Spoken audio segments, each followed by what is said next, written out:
talk about the Chopin Étude Opus 10 number 9. And this is known as one of the easier etudes. That of course doesn't mean that it's easy, but it's definitely one of the easier Chopin etudes. And it mainly focuses on the left hand. So in other etudes, we mainly have the right hand doing the technical task. If you think, for example, about Opus 10 number 1, or like 10-2, or all the other etudes really focus mainly on the right hand.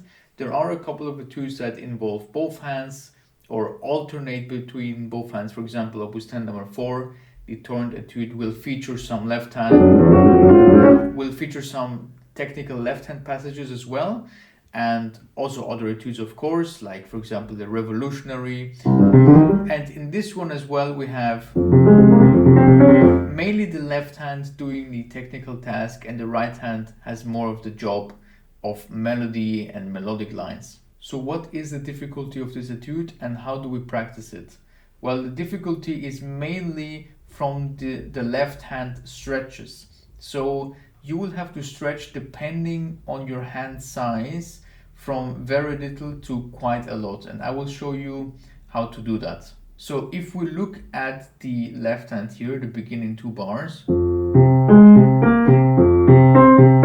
you can see that there are two fingerings that you can choose from. You can choose from 5-4-1 and you could choose from 5-3-1. So this is up to you. However, for me personally, the third finger feels more natural and I feel more connected. So I would choose 5-3 here.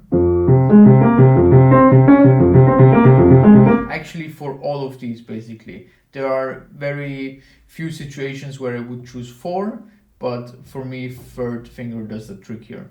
So the feeling when you're playing this should be like the third finger will be like your anchor in a way, and you go between this.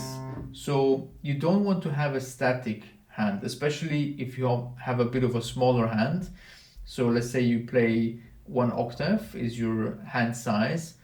You really don't want to stay here after you've played the 5th finger, because otherwise you don't have the space to go up to the A flat. So what you want to do is you want to rotate in the sense that you will rotate your hand towards the A flat, and this will allow you to play it. Okay, so it will look like this. And then you rotate back for the F. So you basically go along depending on the notes that you have to play, and you try to use that third finger here as your anchor. So try it like this.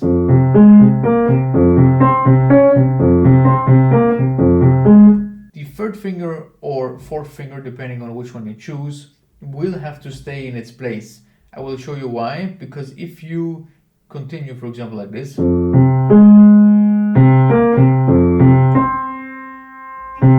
then you need to jump back each time for the third or fourth finger, and that is very inconvenient. You don't want to be doing that. So instead of going back and forth, you want to have at least one finger here that is capable of having an octave. I think if you can play only 1 octave with 1-5, you will find that your fourth finger will still be able to do the octave. And if your hand size is 9, which I think is quite typical, then you will see that the fourth finger will still be able to reach this octave, which means that in your case you should have the fourth finger on the C for this, so that you don't have to jump back and forth from this note. We don't want any of that. So now you're probably wondering, how does it work in tempo? When in the tempo, your movement is basically going to be faster and also more efficient. So you don't want to have a lot of going around, because this is not efficient in tempo, you know? Because obviously when you're playing in tempo, you will not have time to go around in this manner. So you want to have basically one movement that in a slow tempo takes as little energy as you need. And then in a fast tempo would look like this. And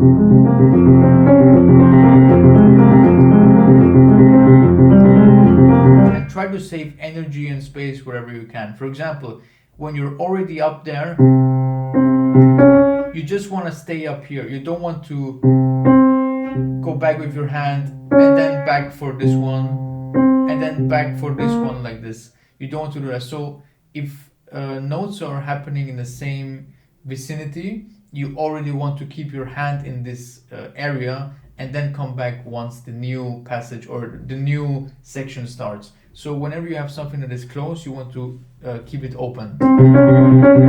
By the way, I have made a video about stretches you can do, and I think that would be very helpful for this piece as well. So you can check out some stretches you can do for your left hand, right hand, to reach your maximum potential and flexibility. So now that we know this, we still need to make it allegro molto agitato, like he writes.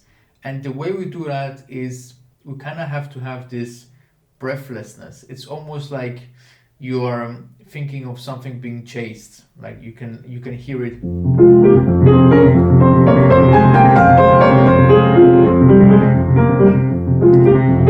So in order to gain this kind of breathless character, you need to work with the right hand and the left hand together, and the way you do that is these notes are very important, and you can both bring them out in the left hand and the right hand. So I would recommend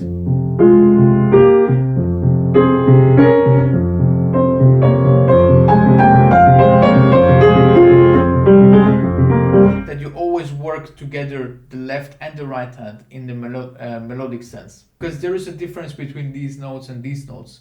These notes belong to the melody and these notes are purely bass and building the harmony. So of course, in comparison to the left hand, the right hand is always going to be one level over it, dynamically speaking. So you always want the right hand to be the leading voice. For example, here 25, where we go to the climax, etc. Of course, the right hand is going to be the one that leads, but the left hand still needs to do an important task here, which is to build the harmony and support what you're doing in the right hand with the left hand. By the way, some of this really reminds me of Liszt Transcendental Etude number 10, where you also have something like this towards the climax.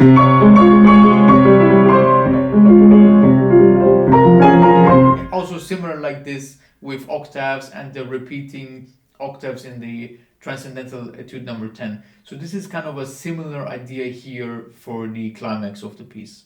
So this piece is really going to challenge and exercise both your rotation, your speed in the left hand in general, just technically speaking, but also how smooth you can make these transitions. And of course, also things like stretches and flexibility. So as I said, you can check out my other video on stretches, and otherwise you can go to my website and find more videos there. Thanks for watching and see you next time.